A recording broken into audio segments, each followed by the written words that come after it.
Jesus Christ, the living cornerstone, crucified and risen to redeem us. We adore and worship Him alone. 우리 잠언 19장 1절부터 3절까지 또 우리 같이 보도록 하겠습니다. 잠언 19장 1절부터 3절까지 특히 오늘 2절 3절만 읽겠습니다. 19장 2절 3절. 자, 잠언 19장 2절 3절. 자, 시작. 또한 혼에게 지식이 없으면 그것은 선하지 아니하며 발이 급한 사람은 죄를 짓느니라. 사람의 어리석음이 그의 길을 굳게 하고는 그의 마음이 주를 향해 안달하느니라. 기도하겠습니다. 하나님, 오늘도 제 주님을 사랑하여 이 자리에 나온 성도님들을 아끼시고 꼭 필요한 영적인 말씀을 허락해 주옵소서. 주님께 이 시간 온전히 부탁합니다. 주님 영광 받으시고 또한 우리 안에 역사를 통해서 저희들을 세워주시고 교회를 또한 세워주시옵소서. 예수님의 귀한 존함을 받들어 기도합나이다. 아멘. 제가 성급한 사람에 대해서 지금 계속 이제 성급한 사람에 대한 부분을 지금 계속 설교를 하고 있습니다. 지난번에 우리가 이제 이런 성급한 것들의 위험성에 대해서 또 이야기를 하면서 성급함의 원인들에 대해서 그리고 성급한 자가 가져야 할 태도에 대해서 지금 살펴보고 있습니다.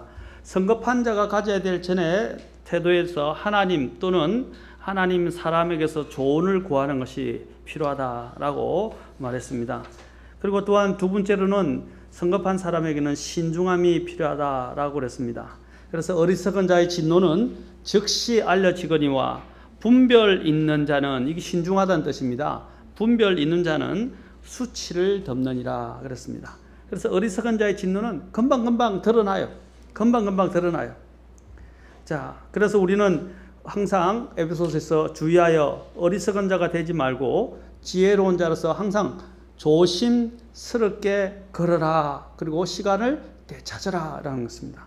왜냐하면 날들이 악하기 때문이라 그랬습니다. 그래서 시간을 되찾는다는 것도 신중한 사람에게서 찾아볼 수 있는 모습입니다.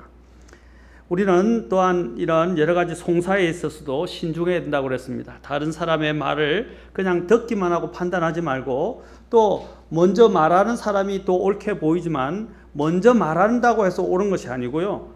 항상 그 진위는 나중에 그 이웃이 와서 실제로 밝히는 것처럼 우리가 전후 문맥과 또한 전후 사정을 다 이야기를 듣고 결론을 내리는 것이 좋습니다. 특히 이 사람을 판단하는 문제와 관련해서도요. 이 영적으로 이런 실제적인 일들이 많이 일어나는데 우리는 사람들을 자기가 보고 있는 현실적인 면을 가지고 사람들을 판단하기 쉬워요. 그렇죠? 그리고 또한 그 사람들의 우리가 판단을 할 때는 동기를 보아야 됩니다. 동기. 제가 전에도 이야기했죠. 사람의 겉모습 속에는요, 어떤 사람은 어떤 성격적으로 조금 급하거나 어떤 사람은 성격적으로 느슨한 사람도 있고요. 스타일이 다 달라요. 근데 사람들이 표현하는 방식이 또 다 다르고요. 또 자신들이 자라온 배경과 또한 성격들이 다 다르고 기질들이 다 다릅니다. 맞습니까? 그러면 충돌이 일어나게 돼 있어요. 갈등이 일어날 수밖에 없고 오해도 일어날 수가 있어요. 자, 그 중요한 건 뭐냐? 사람 살다 보면 오해도 일어나고요. 그렇죠? 충돌도 있고 갈등도 있을 수 있고 여러 가지 잡음도 일어날 수 있는데 제일 중요한 원리가 뭐냐? 한 가지는 바로 다른 사람들의 어떤 이런 말이나 행동에 대하여 섣불리 판단하지 말아야 된다는 것입니다. 왜 그러냐면 그 사람의 동기가 악하지 않는다면, 악하지 않고 자기도 모르게 또 자신의 그 어떤 성격적인 문제 때문에 그걸 허물이라고 이야기해요. 성격적인 문제 때문에 그냥 이렇게 혹시 내뱉거나 그냥 아무 생각 없이 의도 없이 이야기를 했다면 어떻게 해야 되겠어요? 이해해주고 용서해줘야 돼요. 그렇죠? 그리고 용납해주고 참아주고 기다려줘야 됩니다. 그리고 그것이 상처가 크게 된 문제 같으면 또 가서 좋게 이야기하고 온유하게 이야기하고 그것을 서로 바로잡아서 관계를 개선해야 됩니다. 그러나 의도가 악하다 그러면 이제 이 문제는 좀 다른 문제예요. 그러나 그 안에 있는 동기가 불순하거나 악하지 않다면 어떻게 해요? 그냥 용납해 주세요. 이해해 주란 말입니다. 근데 교회 안에 보면 오히려 이런 세상 사람들은 그런 부분에서 나쁜 말로 세상에서는 그냥 남자들끼리나 다른 사람끼리 한번 이렇게 치고받고 싸우고 한번 술 한잔 마시면 그냥 해소가 되기 쉬워요. 그렇죠? 근데 이상하게 교회는요, 용서가 안 돼요, 서로. 끝까지 그 마음이 끝까지 가서 교회 안에 서로가 물고 뜯고 서로 나중에 분열되고요. 용서를 못 합니다. 이 교회 안에는 왜 그런 일이 일어나면 사탄이 더 역사가 많거든요. 틈을 노리고 사람들의 감정을 더 뒤집어 엎고 더 분열시키려고 하는 이런 사탄의 책략들이 또 사탄의 이런 공격들이 많기 때문입니다. 우리 그리스도인들이 제가 말씀드리죠. 그 사람이 한 것의 동기가 악하지 않다면 그냥 용서하고 넘어가십시오. 그리고 오래 참고 기다려 주십시오. 아까도 그랬지만 그게 진짜 마음에 상처가 되고 걸려 넘어진다 그러면 어떻게 하라고요? 가서 조용히 이야기하고요. 서로 해결을 하라 말입니다. 얼굴락불가락 하지 말고 마음에 쌓아두지 마세요. 마음에 쌓아두게 되면 이것이 오래되면 어떻게 되는지 아십니까? 또 다른 요소가 오면 또 쌓여요. 그 쌓임이 되면 또 오해가 더 많이 생기게 되고요. 그렇죠? 아무것도 아닌데 자꾸 오해가 생기고 불신이 생기게 되고요. 그 다음에 어떻게 됩니까? 쓴 뿌리가 자리 잡게 됩니다. 이는 관계에 있어서 굉장히 중대한 문제죠. 그래서 우리는 항상 서로에 대해서 겉만 보고 보이는 것만 가지고 판단하지 말고 기다릴 줄 알아야 합니다. 잠언 18장 13절에서도 문제를 듣기 전에 대답하는 자에게는 그것이 어리석음이요 수치니라. 그래서 문제를 듣기도 전에 대답하지 말라 그랬어요. 문제를 듣기도 전에. 그렇죠? 우리 이제 성경 퀴즈 대회 할 때도 그렇죠? 문제가 딱 나오는데 삐부터 시작을 해요.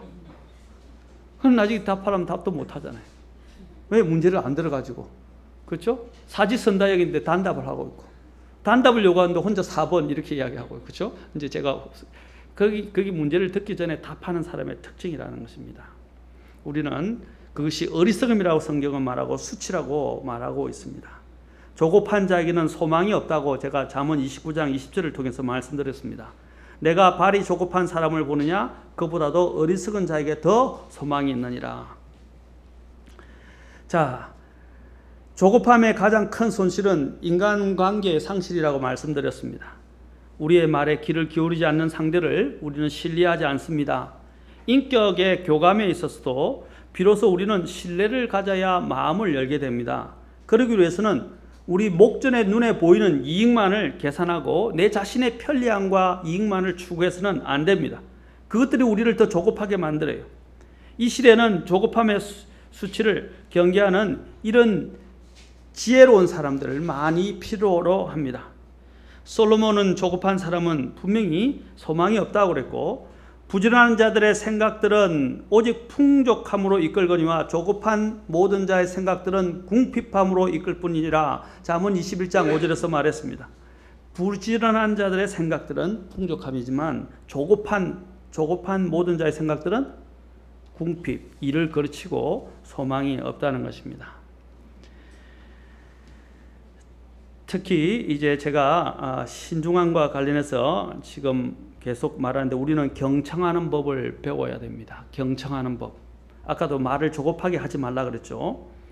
여기서 잠언 29장 20절에서 내가 말이 조급한 사람을 보느냐 그보다는 어리석은 자에게 소망이 있다라고 솔로몬이 이야기한 것처럼 3, 4, 1은 3번 생각하고 한 번 이야기하라라는 옛말을 우리에게 생각나게 합니다.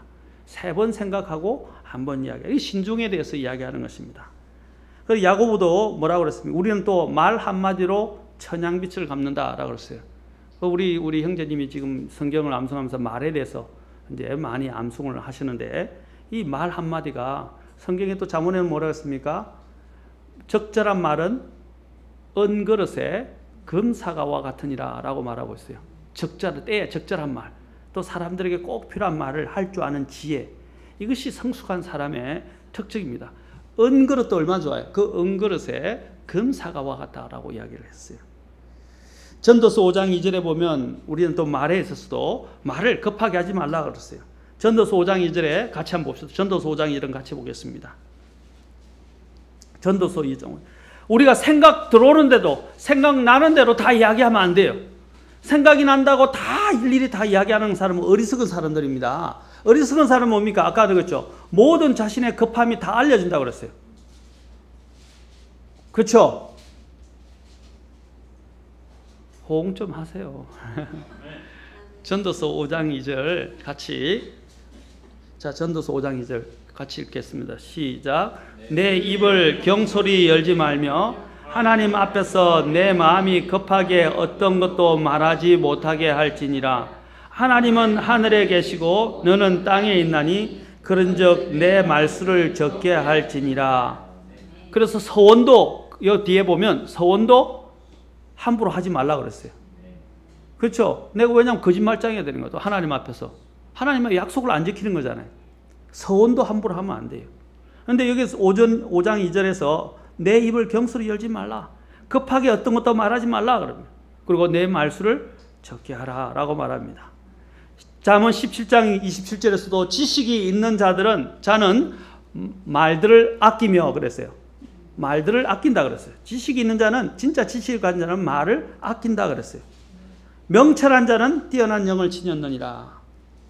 우리나라 삶 속에서 겪게 되는 좌절과 의견 충돌의 가장 큰 원인 중 하나는 바로 서로가 귀를 기울여 듣지 않는 데 있다는 것입니다. 우리는 함께 대화하기보다는 서로의 자기의 말을 하기에 너무 바쁘다는 거예요. 좀 다른 사람이 이야기하는 것도 좀 들어요. 뭐라고 이야기하는. 저도 예전에는요, 말하기를 위해서 말하는 데만 치중을 많이 했었어요. 처음에 목회할 때는 또 막 혈기도 많고 젊기도 많고 또 성경에 분명한 것이 있었으니까 옳은 것 때문에 막 무조건 말부터 먼저 했어요. 근데 이렇게 아무리 옳아도요, 공감을 형성하지 않으면 그것이 그 사람에게 아무런 영향을 주지 못하더라. 내가 아무리 옳아도 공감을 형성하고 그 사람들의 말을 들어줄 줄 모른다면요, 그 효력이 없어요. 그런데 공감을 형성하고 말을 다 들어주고 이렇게 적절하게 조언을 하면서 이렇게 상담을 하기 시작하면 사람들이 듣기 시작하더라. 그래서 저도 이제 나이가 들어가면서 저 목회도 오랜 경험을 통해서 이제 더 들어주고 또 이야기를 챙겨주고 또 호응해주고 또 한번 이런 마음들을 공감해주는 것들이 더 필요하구나 하는 것을 알게 되었어요. 그래서 요즘은 좀 더 많이 기다려요. 많이 들으려고 그래요. 많이 표현을 해주고 많이 들어주고 공감해주려고 노력을 하고 있습니다. 그렇죠? 어떤 때는 분명해야 돼. 하나님의 기준을 제시하는 데는 분명해야 되지만, 그러나 그것이 지금 당장 하지 않더라도 조금 기다려줄 줄 아는 여유들이 필요하다고 하는 것을 하나님이 깨닫게 해주셨어요. 우리는 경청하는 방법을 배워야 돼요. 우리가 충돌이 일어나는 일 중에 하나는 바로 서로 말하기 바쁘기 때문이고 내 생각을 급하게 말하기에 바쁘기 때문입니다. 사람들은 깨어있는 시간 중에 약 40%를 듣는 데 사용한다고 보고된 바가 있다고 합니다. 그런데 대부분 듣는 데 있어서 효율성은 25% 정도밖에 안 되는데, 진짜 듣는 거는요. 이로 인해서 많은 문제가 발생한다고 말하고 있습니다. 이것이 바로 우리가 경청하는 법을 배워야 돼요. 말하기를 좋아하는 사람들 참 많이 있어요. 말하는 건 나쁜 건 아니에요. 그건 아까도 얘기했지만 말을 많이 하면 그만큼 실수가 많아요. 그리고 말을 많이 함으로 인해서 어떤 때는 다른 사람들이 공감을 못하고 다른 사람들에게 상처를 주기도 쉽다는 것입니다. 그래서 야고보서가 뭘 이야기합니까? 인간관계에 있어서 반감의 법칙과 중배의 법칙을 이야기합니다. 반감의 법칙과 중배의 법칙이 뭐냐? 자, 야고보서 1장 19절과 20절 우리 봅시다. 1장 19절과 20절. 자, 여기 뭐라고 됐습니까? 같이 또 읽어봅시다. 시작. 그러므로 내 사랑하는 형제들아, 사람마다 듣기는 빨리 하고 말하기는 더디하며 진노하는 것도 더디하라. 사람의 진노가 하나님의 의를 이루지 못하느니라. 자, 진노하는 사람들이 왜 이제 여기 보시죠. 듣기는 뭐라 그랬어요? 빨리 하라 그랬죠. 말하기는 더디하라고. 그래서 제가 여기서 아까 얘기했죠. 반감의 법칙과 중배의 법칙이라고 제가 붙였어요. 자, 반감의 법칙이 뭐냐? 자, 뭐냐면 이 중배의 법칙은 자, 보통 듣는 것보다 뭐라고 그랬어요? 듣기는 다른 때보다 빨리 하란 말은 2배죠. 2배나 다시 뭐랍니까? 듣는 것을 빨리 하라 그랬으니까 듣는 것을 좀 더 시간을 2배로 둔다 이 말입니다. 이해하시겠죠? 근데 말하기는 어떻게 했어요? 더디하라 그랬죠. 그러면 자, 이렇게 봅시다. 여기에 딱 이렇게 2개가 있는데 하나는 뭡니까? 1배만큼 더 듣는 것을 경청하는데, 그렇죠? 빠르고, 또 하나는 뭡니까? 말하는 것을 더 하게 되니까 어떻게 해요? 이것이 원래는 1배였는데 각각 배가 돼가죠. 그렇죠? 그럼 4배가 되는 거예요, 결국에는. 이해가 가십니까? 하나는 0.5로 반감이 되고 2분의 1로, 하나는 뭡니까? 2배로 뛰게 되니까 어떻게 돼요? 2분의 1에서 뭐 4배가 더 넘을 거예요. 그렇죠? 맞습니까?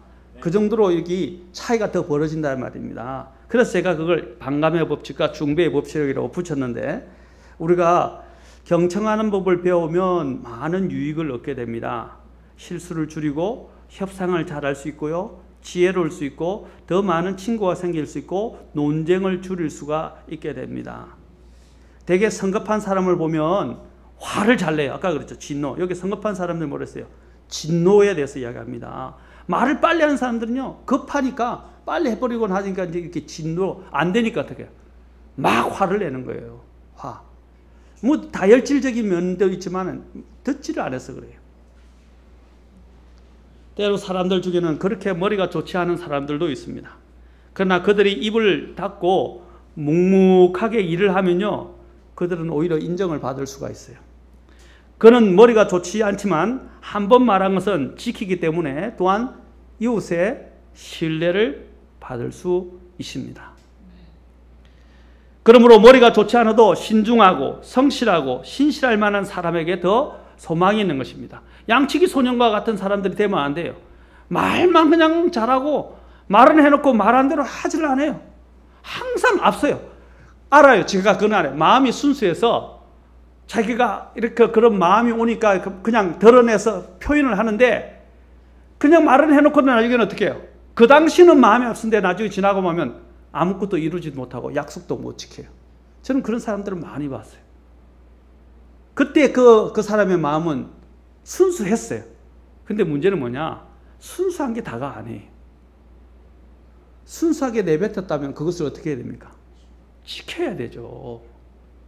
근데 그 사람들은 어떻게 하냐면, 자신이 내가 순수하게 이야기했는데 다른 사람들이 이제 자기가 약속을 안 지킨 것에 대해서 사람들이 이제 그를 거부하고 그 때문에 상처를 받고 또 그를 인정하지 않으면 오히려 자기가 상처받아가지고요, 왜 다른 사람이 나를 인정해 주지 않느냐고 하는 거예요. 근데 그 원인은 어디 있었어요? 자기가 약속을 안 지킨 거잖아요. 자기가 성급히 말하고 자기가 약속을 안 지키기 때문에, 아까 그랬죠, 신뢰를 잃는다 그랬잖아요. 자기 스스로 신뢰를 잃고, 아까 자문에도 나왔잖아요. 예? 사람의 어리석음이 그의 길을 굳게 하고는 그의 마음이 주를 향해 안달하느니라. 자기의 어리석음이 길을 굳게, 제가 하는 것은 실제적인 부분입니다. 아주 실제적인 부분을 이야기하는 거예요. 차라리 말을 안 하는 게 더 나을 수도 있어요. 그래서 아까 이야기했죠. 말을 하고 싶을 때도 어떻게 해요? 한 번 더 3, 4, 1은 3번 생각하고 한 번 이야기하라. 아멘? 그런 훈련이 필요해요. 우리가 100% 그렇게 할 수 있지만 그런 훈련이 필요해요. 좀 신중하고 은혜로운 이야기를 하고 적절한 말을 할 줄 알고, 옳은 것을 이야기하는 것도 좋지만 적절한 것을 이야기할 줄 아는 사람이 돼야 돼요. 맞습니까? 그게 제가 목회 22년을 하면서 배운, 하나님이 가르쳐 주신 바예요. 옳은 것도 중요하지만 적절한 때에 적절한 방법으로 옳은 것을 이야기하는 것이 더 효과적입니다. 아멘? 성경은 곳곳에서 말에 신중할 것을 요구하고 있습니다. 그래서 아까 이야기한 것처럼 잠언 17장 28절에도 제가 금방 이야기했던 부분들을 잘 요약해서 이야기하고 있어요. 잠언 17장 28절 우리 봅시다. 같이 한번 또 봅시다. 어리석은 자라도 잠잠하면, 보십시오. 어리석은 자라도 잠잠하면 지혜로운 자로 여겨지고 자기 입술을 닫는 자는 명철한 자로 여겨진다리라. 오히려 말을 해가지고 거르치는 사람보다, 어리석은 사람으로 발견되는 것보다 어떻게 해요? 차라리 어리석은 자라도 말을 안 하면 지혜롭게 여겨질 수도 있다는 거예요. 그렇죠? 그래서 제가 괜히 아는 체 하지 말라고 그러는 거예요. 괜히 아는 체 하고 낯을 다치지 말라고 그러죠. 저는 그런 말을 잘합니다. 성도들한테. 좀 앞서가지 마십시오. 이야기합니다. 너무 앞서가지 마십시오. 네. 자, 우리는 신중하고 사려 깊은 사람이 될 수 있도록 하나님께 기도할 필요가 있고 이것을 의식을 가지고 주님 앞에서 기도하면서 훈련할 필요가 있습니다. 훈련할 필요가 있어요. 아멘? 여기서 조급하다라는 말, 아츠라는 말은 서두르다라는 말입니다. 그러므로 우리가 말이 조급한 사람은 신중하게 생각하지 않고 함부로 말을 쏟아내는 사람을 말하는 것입니다. 이런 사람은 신중하지 못하고 성급해서 때로는 머리가 좋은 사람들 중에도 성격이 급한 사람들이 있어요. 머리는 좋은데 이 말에 실수가 많다 보니까 자기 말에 대해서 책임을 지지 못할 때가 많다는 것입니다. 그러면 결국에는 어떻게 되냐? 아까도 이야기했지만 이웃의 신뢰를 잃게 되고 나중에는 중요한 일을 그에게 맡길 수가 없어요. 재주는 많고 머리는 명석하고 굉장히 뛰어난데 이런 신중함과 그 다음에 또한 신실함이 발견되지 않는 사람들은 신뢰를 잃어요. 이거는 여기에 있는 지금 삼성에 제가 신문 칼럼 한 것도 있어요. 삼성에서 지금 역대 다른 그 계열 회사에서 사장이 되거나 부사장이 된 사람들이 어떤 사람들인지 아세요? 이건희 회장의 비서실에서 일했던 사람들이에요. 비서실에서 일했던 사람들이 다 오랜 기간 동안 하는 것을 보고 다 그것을 보고 판단이 되는 거야. 아, 이 사람은 제목이 되는구나. 그런 사람들이 발탁돼서 나중에 사장이나 부사장으로 세워진다고 합니다. 신문에 나왔더라고요. 아, 그걸 보면서 제일 중요한 게 우리가 하나님 앞에서나 누구 앞에서 보여주는 게 뭐냐면 사람들의 신뢰를 얻을 수 있어야 되고, 그렇죠? 신실함, 거기도 나와요. 신실한 사람이라고 나와요. 신실한 사람. 자기에게 맡겨진 것들에 책임을 다하고 신실하고 언제나 변함없이 그 자리에 있는 사람이 신뢰를 받아요. 근데 아무리 자신이 똑똑하고 서울대를 나오고 뭐 박사를 갖고 있고요, 박사기를 수백 개를 갖고 있다 할지라도 재주가 뛰어나다, 범상하고 뛰어나다 할지라도 말은 앞서고 약속도 지키지 않고 늘 지각하고 그 자리에 있어야 될 자리에 없고 그래 보십시오. 누가 그 사람을 신뢰합니까? 신뢰 안 해요. 조금 모자라지만 충성스럽고 신실하고 자기의 일들을 책임지고 할 줄 알고 자기가 말한 것에 책임을 질 줄 아는 사람, 이런 사람들을 세상에서도 발탁한다 이 말입니다. 하나님도 마찬가지입니다. 그래서 하나님의 일꾼의 가장 큰 덕목 중에 하나가 뭐라고 그랬어요? 신실함이라고 제가 말씀드렸지 않습니까? 또 신중함입니다. 그래서 순수함만 가지고 이야기하면 안 돼요. 잠언에서 뭐라 했습니까? 잠언에서 제가 자주 이야기해요. 아까 잠언 20장, 19장 바로 거기에 20장에서도 굉장히 제가 좋아하는 말씀입니다. 굉장히 좋아하는 말씀이에요. 잠언 20장 6절 보십시오. 자, 같이 한번 봅시다. 시작. 대부분의 사람들이 저마다 자기의 선함을 외치려니와 누가 신실한 사람을 찾을 수 있으리요? 다 자기가 대단하다고 그래요. 자기의 선함을 주장합니다. 외칩니다.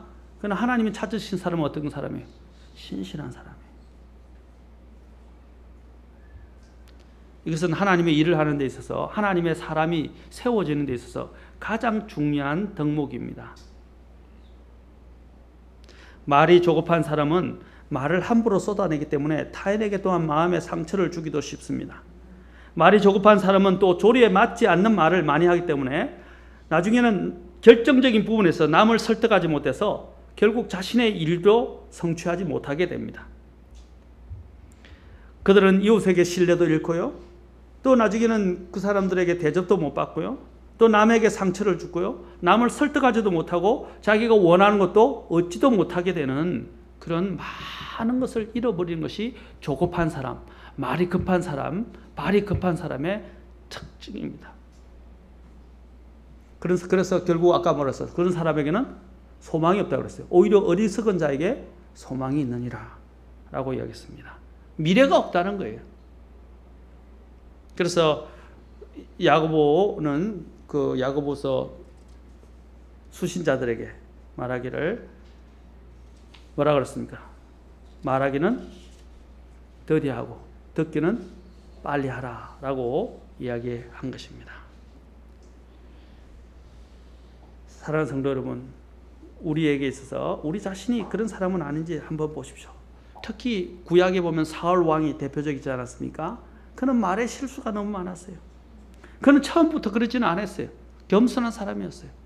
그러나 그가 왕이 앉으면부터 사람이 변했어요. 이 참 자리라는 게 무서운 거예요. 훈련이 되고 준비가 안 된 사람이 자리를 꿰차면요, 그 자리는 월권을 하게 됩니다. 그리고 하나님이 주신 것들을 망치게 돼요. 그래서 뭐라 그래서 목회자에게서는 초신자에게는 뭐지 그래서 초신자는 목회 일을 맡기지 않는다고 그랬어요. 그렇죠? 여러분 대제사장이 되려면 30세 이상이 되어야 돼요. 20세가 아니고요. 30세 이상이 돼요. 제사장이 하게 되면 30세 이상이 돼야 돼요. 하나님을 섬기는 데 있어서는 나이가 그저 연륜이 중요하다는 것을 이야기해 주는 것입니다. 그냥 20세가 아니에요.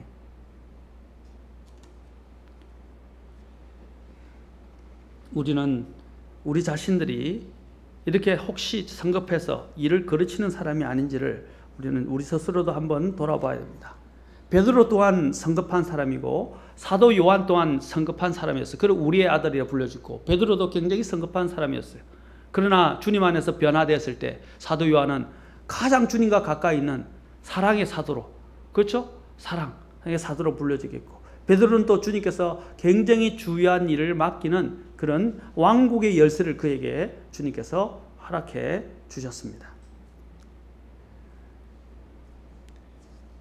한 가지만 우리가 오늘 더 합시다. 또 세 번째 우리가 배워야 할 일은 겸손합니다. 네 번째 겸손합니다. 세 번째죠. 겸손합니다. 우리가 인생을 살아가면서 이 성급한 사람이 배워야 할 것은 겸손합니다. 성공하고 싶은 욕망이 누구에나 있어요. 하지만 인생이 존귀케 되는 것은 겸손함을 가질 때 가능하게 되는 것입니다. 특히 다른 사람의 말을 다 들어보지도 않고 자신의 말을 하는 사람은 곤란에 빠지기 쉽다고 말했습니다. 인간관계를 상실한다고 그랬어요. 왜냐하면 어떤 사람들이 이렇게 급하게 나서는 이유는 내가 아까도 얘기했지만 안다라고 생각하는 거예요. 또 내가 무조건 잘할 수 있다는 자신감이 너무 차서 그렇다는 겁니다. 내가 안다는 생각을 버리셔야 돼요. 성경에서 뭐라고 그랬어요? 다른 사람을 나보다 낮게 여기고 다른 사람을 존중하라 그랬어요. 다른 사람을 뭐라고 그랬어요? 나보다 낮게 여기라. 이게 진짜 겸손해요. 성경에서 겸손은 아무리 강조도 지나치죠. 우리 주님이 겸손을 보여주셨고 또 곳곳에서 겸손해서 명합니다. 자기 스스로를 높이지 말아요. 자기 스스로 칭찬하지 마세요. 다른 사람이 나를 칭찬하게 하라고 또 이야기하고 있습니다. 다른 사람이 나를 칭찬하게 하고 내 입으로 이야기하지 말고요. 때로는 이런 경우는 있어요. 부부간에 하면서 우스갯소리로 내 잘하지? 그렇지? 이렇게 하면서 자기 자신에 대해서 좀 위안이 필요할 때는 그런 말을 해도 되지만 그냥 자기가 무조건 잘한다 한다 사람들 앞에 내세우고 이야기하기를 좋아하지 말라 이 말이죠. 뭐라고 했어요? 주님의 손 아래서 겸손하라. 때가 되면 그를 높이시리라. 겸손한 자에게 주께서는 많은 은혜를 주신다고 하셨어요. 그러나 교만한 자는 대적하시고, 그렇죠. 우리가 주님 앞에 손 아래 낮아십시오. 그러면 때가 되면 높입니다. 교회에서도 하나님이 일꾼할 때 오늘날 교회는요, 전에도 우리 자매님들 성경 공부하면서 나왔지만 교회의 문제가 뭐냐면 직분을 남발하는 거예요.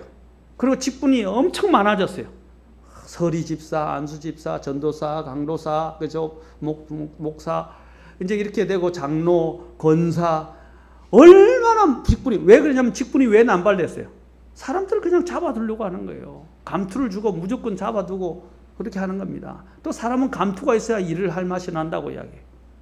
하나 그것은 성경적인 방법이 아니에요. 하나님의 이 일꾼에 대한 기준은 엄격합니다. 오늘날 교회가 종교적인 사교 모임으로 전락하면 안 돼요. 하나님의 법에 따라서 움직여야 돼요. 하나님의 일꾼은요, 지금 우리 교회도 지금 제가 아직 안 세웠어요. 앞으로 교회가 더 자리를 잡으면 제가 분명하게 더 세워갈 것입니다. 많이 바뀌고 있지만 특히 제가 미국 교회를 이야기해요. 미국 성경적인 교회들 보거나 여기 선교 사람들을 보면요. 대기 일꾼의 기준이 엄격합니다. 제가 잘 알고 있는 데이비 클라우드 같은 경우는요. 여러분 데이비 클라우드나 찰스 스펄전 책도 한번 보십시오. 스펄전이 목회자 후보생들이라는 책을 보면 스펄전이 얼마나 특히 공식적인 기도의 자리에 서는 데까지도 얼마나 자격을 엄격하게 기준을 제시하고 있는지 아십니까? 공적인 기도하는 이 형제들이 나와서 공적으로 기도하잖아요. 그 기도의 자격에 대해서도요. 데이비 클라우드는요, 특히 이 일하는 사람들의 기준에 대해서 굉장히 강하게 이야기합니다.